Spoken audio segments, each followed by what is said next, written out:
everybody, welcome to another video by Liminal Spaces. So today we are talking about the horror film The Grudge. Actually, more specifically, Ju-On, the Japanese version. And this was released in 2002, and actually it's the third installment of this franchise. The first two went straight to video. This is the first one that actually got a theatrical release. And this film, of course, was part of the J-horror craze, the Japanese horror film craze, where Japanese horror movies were being remade in America to try to recapture the success that they had in Japan. And the Japanese director was brought over to America, I believe by Sam Raimi, by his company. And then he remade the film here in America. I'm not going to talk about that film too much here because I think we might end up eventually actually going over that film on the channel. For me personally, I don't believe it's quite as successful as the Japanese version, even though I really do love it. I love both these films. All these Grudge movies I actually really enjoy. I'm going to get into that in just a minute. But I do feel like the Japanese version's a little more successful.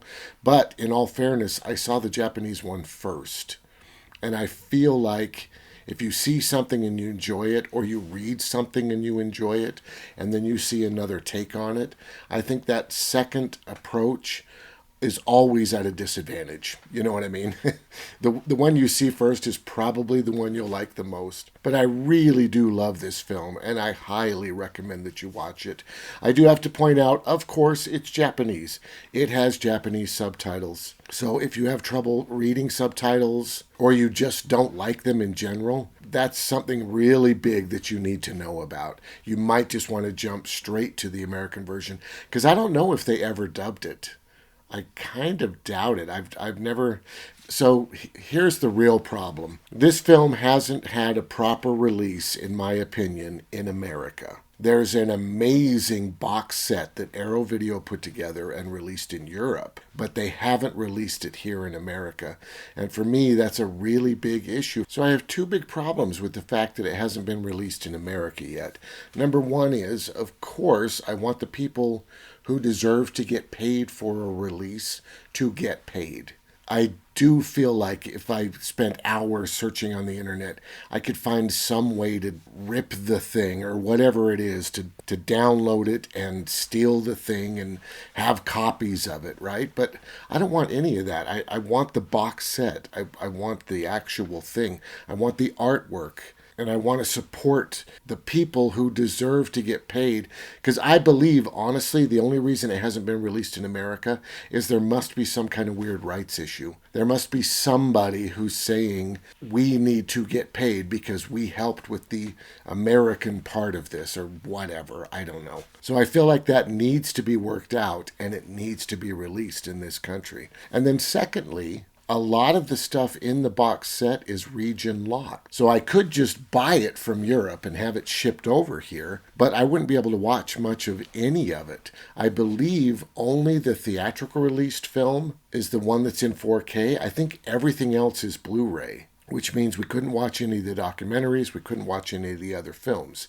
And I do understand that I could maybe crack open my 4K player and go through some kind of crazy tutorial online and learn how to unlock it so that it can be region free.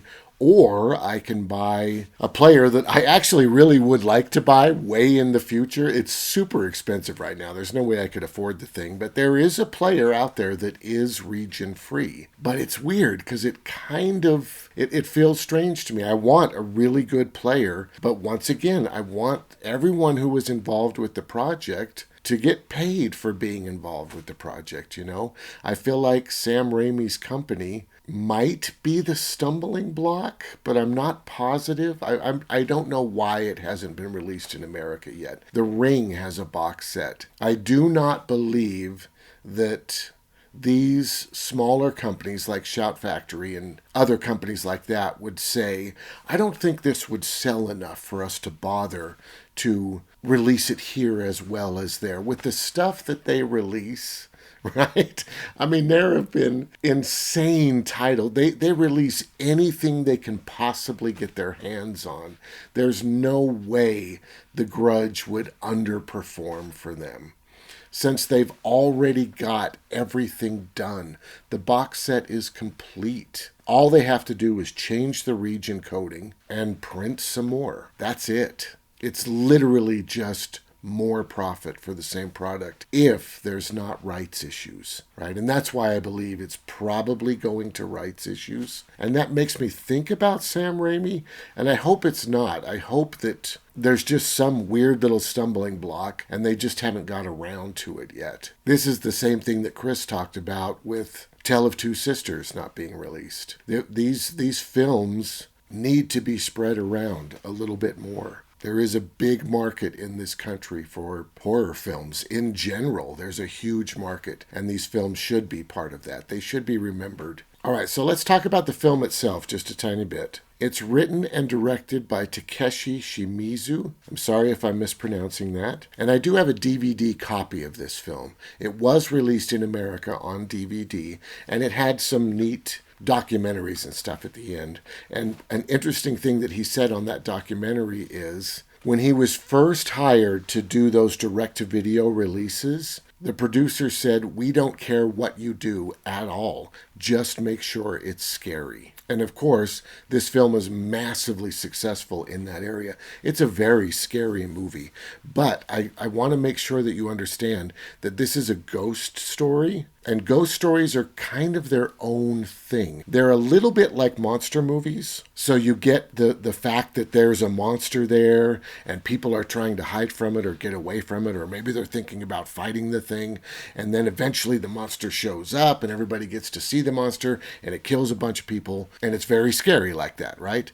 Ghost movies are kind of like that, except the fear is different. With a monster movie, I think what they're trying to capture is the fear way back on a human level, the idea of like a lion wandering into camp or a bear coming into your camp. Monster movies want to capture that fear. Ghost movies sort of want to capture that fear, but it's a weird, different fear because it kind of taps into nightmares. It goes into supernatural. It goes beyond the fear of being totally mangled and eaten alive. It goes into the fear of like eternal damnation and curses and things like that. So it's much more of a creepy dread feeling than a pure terror bloodfest. So this film is really designed just to creep you out, just to give you this weird dread about the possibilities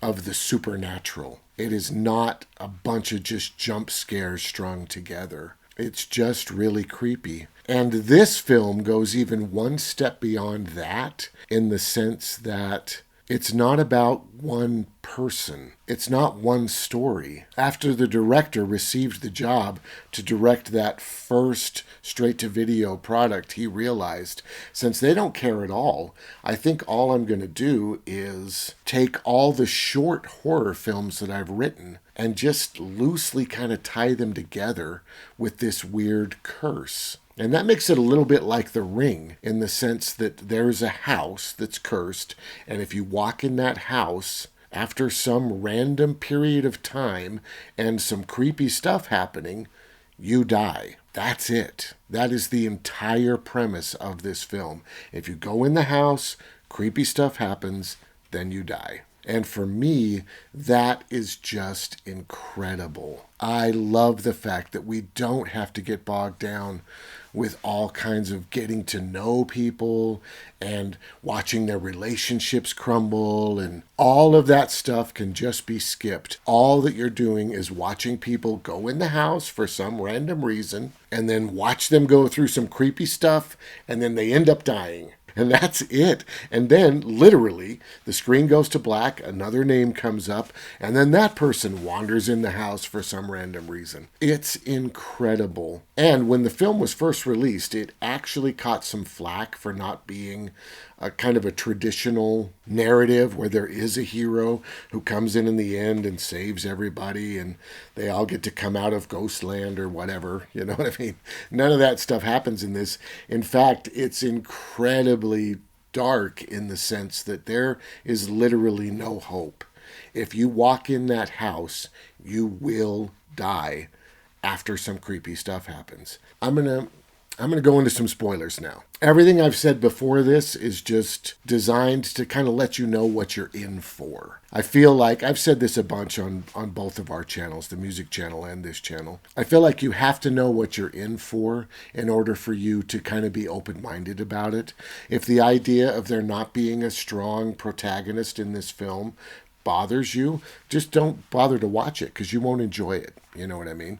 But if you don't care about that, if that's not important, if you just want to get kind of creeped out and have fun, this is a great film for that. A great film for that. So, for spoilers, at the end of the movie, they literally do these shots of Tokyo with no people in them. They shoot barren streets, empty trains, entire cityscapes with just no people anywhere, suggesting that literally the curse has eaten the entire city of Tokyo, which I really love. And another thing I love about it is they can make sequel after sequel after sequel because there's literally no real plot. Except if you walk in the house, some creepy stuff happens and then you die. It's so brilliant. Because honestly, films come with a lot of baggage.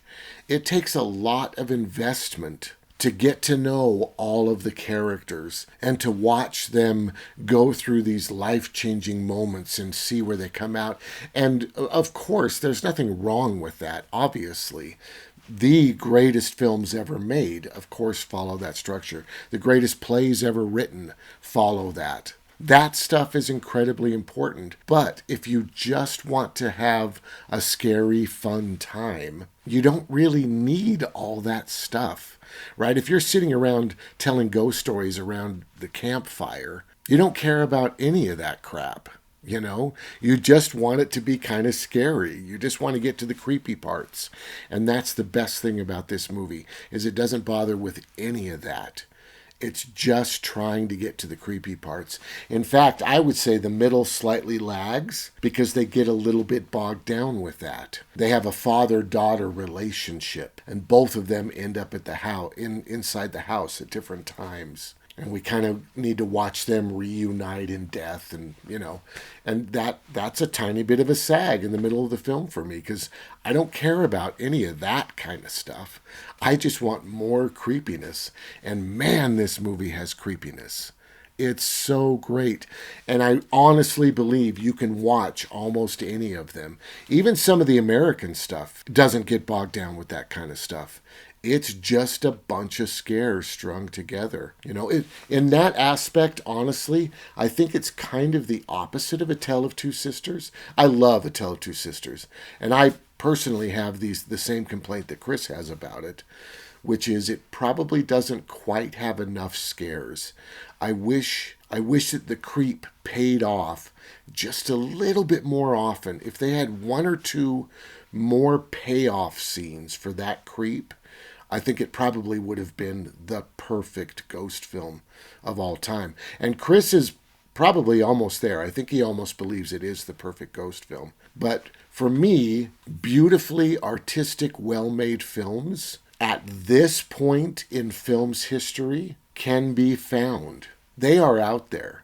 If that's what you're looking for, there are lots of great films to choose from. But if you're just looking to get creeped out and scared and have some fun, putting that in that type of a movie could kind of feel at odds with what you were hoping to see. Once you know that A Tale of Two Sisters is a beautifully crafted, incredibly well-made film, then you can really have a great time enjoying that movie and get creeped out at the same time, which is great. For me, A Tale of Two Sisters is a bit like Parasite, to be honest, the film Parasite. I love that film, but I was going in expecting to see something like The Host, a film that director had made earlier, just this crazy, funny, beautiful monster movie, which I adore. And watching Parasite, I was like, this is not like The Host. This is